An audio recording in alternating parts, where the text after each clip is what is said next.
Hello friends, this is Miss Ella. Welcome back to Harmony at Home. Last week we traveled to Africa and we learned a song from Ghana. Today we will travel back in time.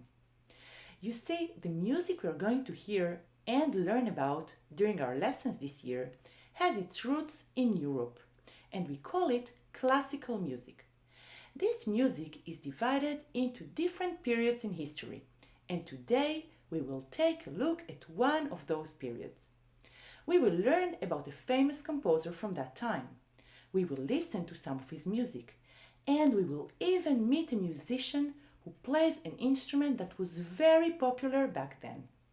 But first, you know what we're going to do, right? Yes, we have our musical game.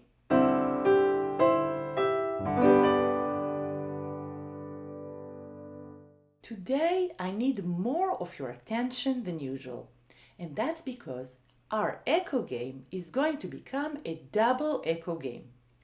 That means that you will still repeat after me the rhythm I'm doing, but while you're repeating that rhythm, I will already be creating another one. So you have to be able to repeat a rhythm while listening to the next one. Sounds complicated? With some practice and a lot of concentration, you will get better and better. Let's stand up and start our new game. Let's try something easy to start. I will do a rhythm and I will repeat the same one on a different part of my body, like the body percussion we used for our song from Ghana. Ready?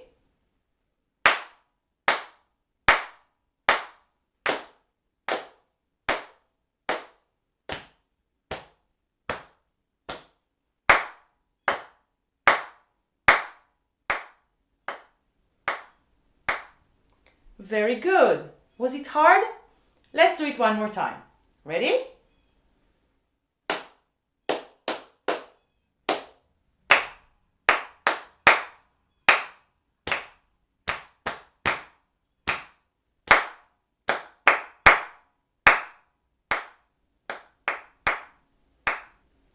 Did you get it right? Now let's do some more, but this time I'm going to play different rhythms. Don't forget to look carefully while repeating the first rhythm, since I will be doing a second one while you're still doing the first. Ready?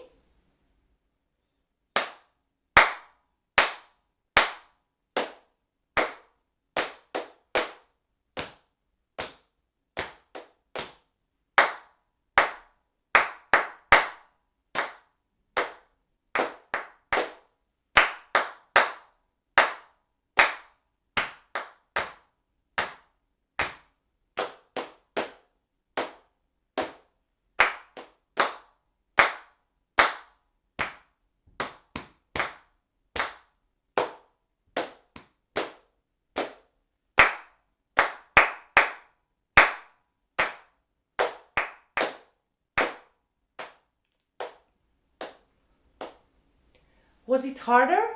How is it different from the one we did before?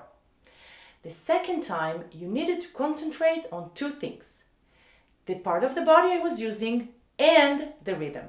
And this is not easy.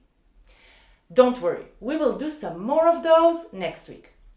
By the way, you can do some of these exercises with your parents, siblings, and friends. It's fun to invent them. Now the moment has come to travel in time. We will travel back 350 years to the Baroque period. At that time, people were ruled by kings and other members of the nobility. Do you notice their wigs? That was the style during the Baroque period. Are you glad they are no longer in fashion? You can also see that people were dressed differently than today. And the only way we know that is because there are paintings from that period. No cameras, no devices, or any other technology existed at that time. Can you imagine? One of the most important composers of the Baroque period was Johann Sebastian Bach, and he lived in Germany, a country in Europe. Bach was born into a family of musicians. His father and his uncle were both composers and performers, and they taught him as a boy to play the violin, the organ, and the harpsichord, an instrument we will learn more about later in this lesson. When Bach had children of his own, music became part of his family's life at home. His music is so important that even today, people who take piano lessons usually learn some of the keyboard pieces he wrote for his wife and his older son. In this painting, you can see Bach playing music with his children. You can't see all of his children because he had 20 of them. I know it sounds strange, but it's true. And some of them even became famous composers too. Bach wrote over 1,000 musical compositions. That's a lot of music. And he composed music of different styles. Music for soloists, for orchestras, for choirs, and all of them at once. How did he decide what to write? Well, it depended on his audience. Sometimes Bach composed for nobility, like kings and queens, dukes and duchesses. And sometimes he composed for the church, with music that included themes and stories from the Bible. We're going to listen to one of the most famous pieces Bach wrote for a nobleman called the Duke of Brandenburg. It is one of Bach's Brandenburg concertos. A concerto was a new way of composing during the Baroque period. The composer would write the important part for an instrument or a small group of instruments. We call it the solo part. The solo part would be accompanied by a small orchestra. Bach wrote 6 Brandenburg concertos, and each one of them would show off the skills of different talented musicians who worked at that time in the Duke's court. Before we listen to the beginning of the 3rd Brandenburg concerto, let's sing 3 notes that will be repeated often in this piece. If you listen carefully, you will be able to hear them in almost every moment of this concerto. I just told you there are 3 notes. Now try to figure out how many different notes you hear. La, la, la. So, how many different notes could you hear? Sing it with me. Ready? La, la, la. Let's sing the first note forte. Remember, like in our last lesson, forte means loud in Italian. And the second note we will sing piano, soft. And the third one, forte again. Ready? La, la, la. What do you know about the first and the third notes? They are the same. And what about the second? Is it higher or lower than the others? Let's use our hand to help us understand the relationship between the notes. Sing it with me. La, la, la. The second is lower. Bach took 3 notes, actually 2 notes, but one is repeated, and wrote a beautiful piece based on those notes. In music, we call it a motif. A short musical idea or theme that will be repeated in different ways through the piece. Remember the motif? La, la, la. Now let's listen to the beginning. Pay attention to the instruments. We will get the chance to see and hear one of them played by our guest today.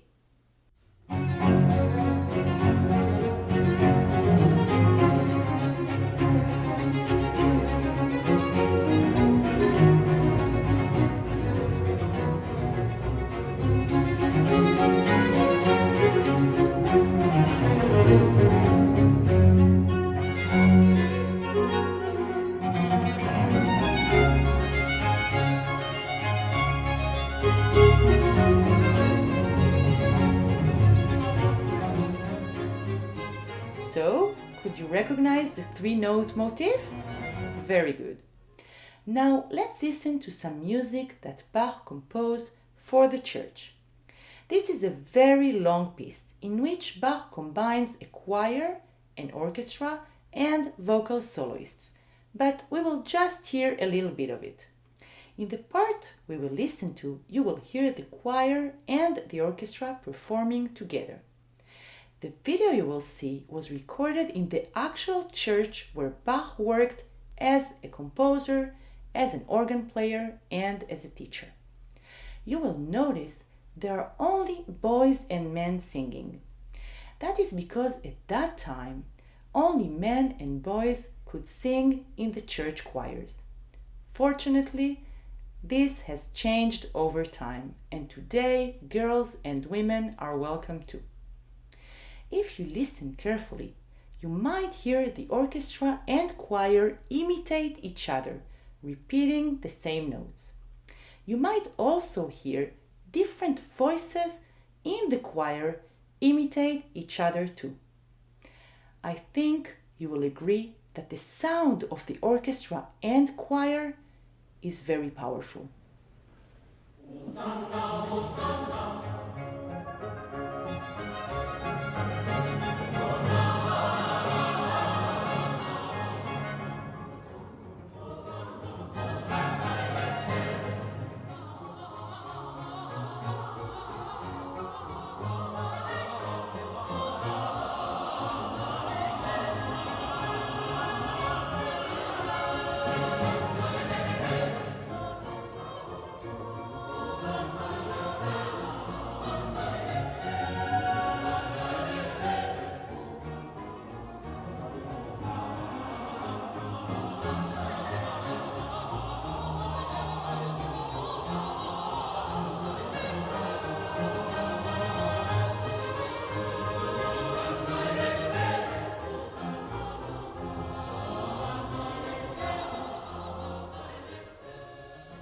Now that we learned a little about Bach and listened to some of his music, I think it's time to meet our special guest.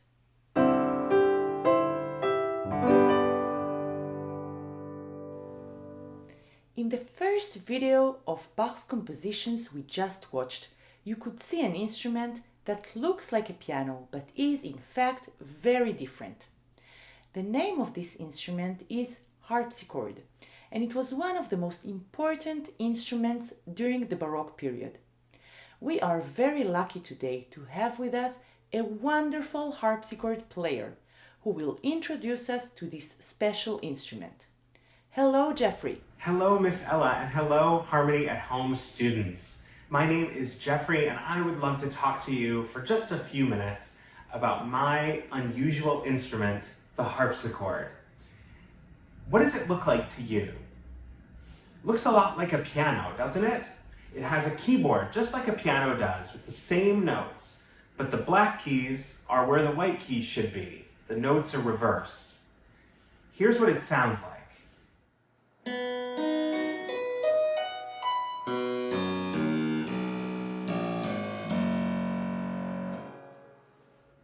It's a very pretty sound, I think. The other fun thing about many harpsichords is that they can sometimes have two keyboards, like this one. And the two keyboards play different strings, so they actually sound a little different.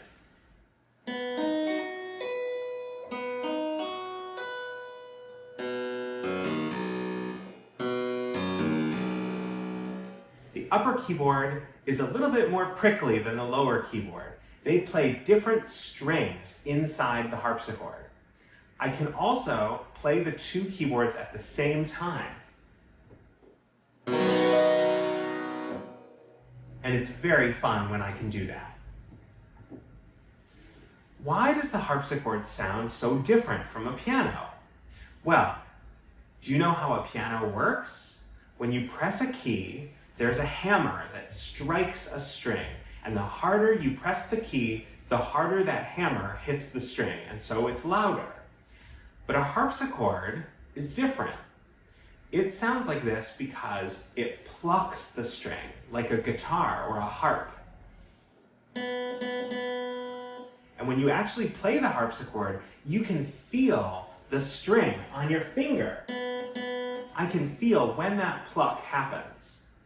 So no matter how hard I press the key, it always plucks with the same volume. I have to make it sound musical in other ways, and one of them is with these different keyboards. This was an instrument that Bach loved and wrote a lot of music for. I want to talk about an important element of music in the Baroque called ornamentation. Ornamentation is a way of making things more fancy. It's like adding glitter to your art project or adding a bow to the present you're going to give someone. You'll see that my harpsichord has a very extravagant painting on the soundboard, this piece of wood in the middle of the harpsichord. Many harpsichords were painted like this, with flowers, insects, animals. Some harpsichords have very beautiful paintings also on their lids. Every harpsichord was a little bit different. It was a lot more like a piece of art than a piano is that might just be black and sit in your living room. The music that these composers wrote was also ornamented, just like their harpsichords were. Here's an example of a melody that Bach used if I take out all the ornaments that he wrote.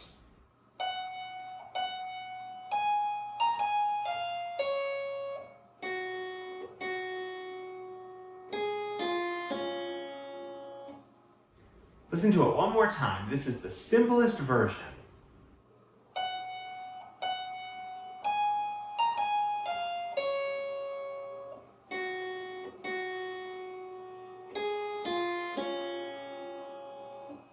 Now if I add back in all the ornaments that Bach wrote,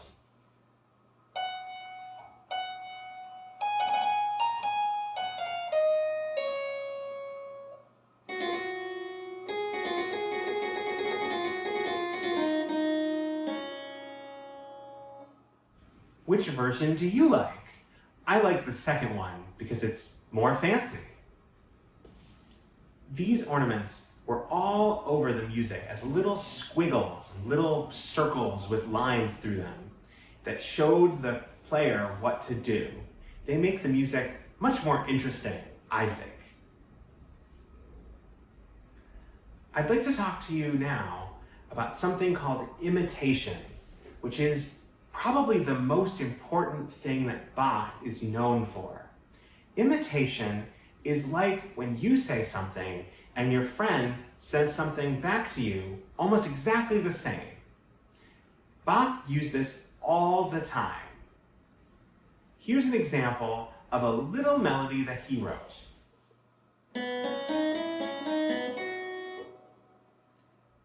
Hear it one more time. Can you sing along?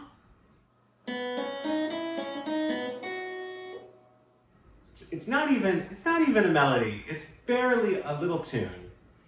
And in the piece I'm going to play for you, you're going to hear that imitated all over. First you hear it in the right hand.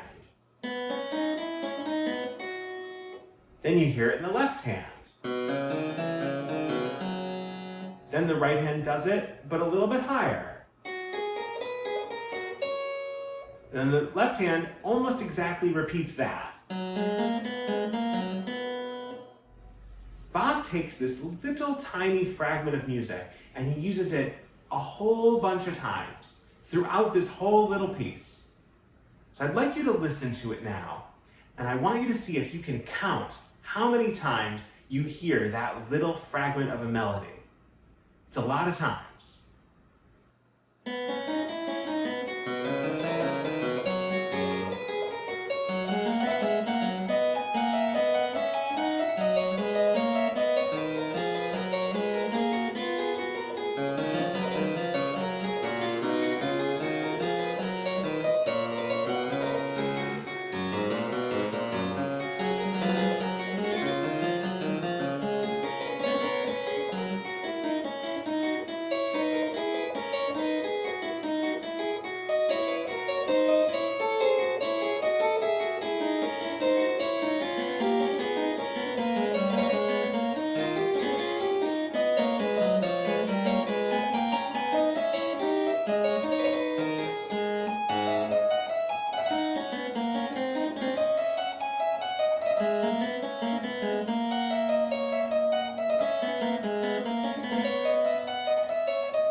Did you count how many times? It was a lot, wasn't it? Just in one little piece. Bach loved imitation.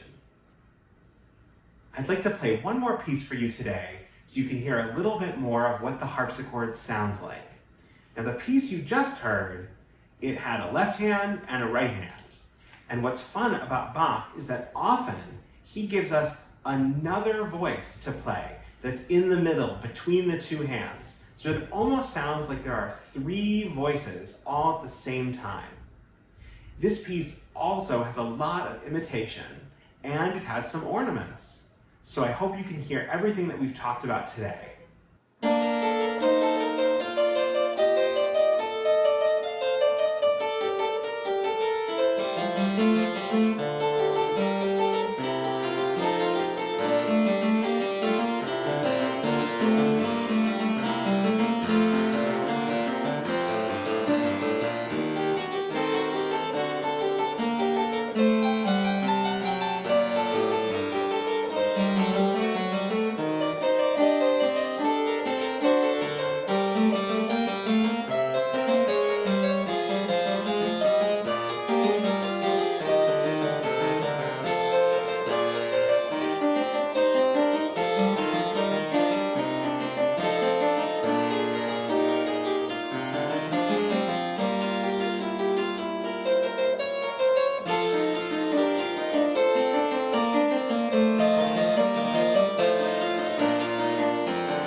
Could you hear all three voices? I hope so.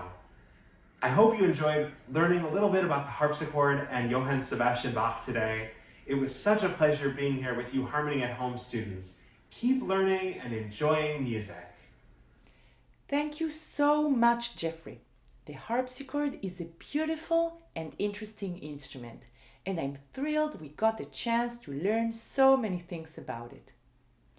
Today we learned about the Baroque period and about Johann Sebastian Bach, a very important composer from that time, who composed for royalty and for the church. You will learn in our future lessons that musical styles change over time. But now we know some things about Baroque music. We learned that music of the Baroque period included what we call ornaments, a kind of decoration for a melody. And we also learned that Baroque composers like Bach used imitation, a short melody that is played and then repeated by a different voice. Imitation is so common in Bach's music that people can listen to just a little bit of his music and know right away that this is one of his compositions. I hope you enjoyed our lesson today. Join me next time when we will make some music together as we continue exploring the Baroque period and one of Bach's best-known pieces of music. Until then, make it a musical week.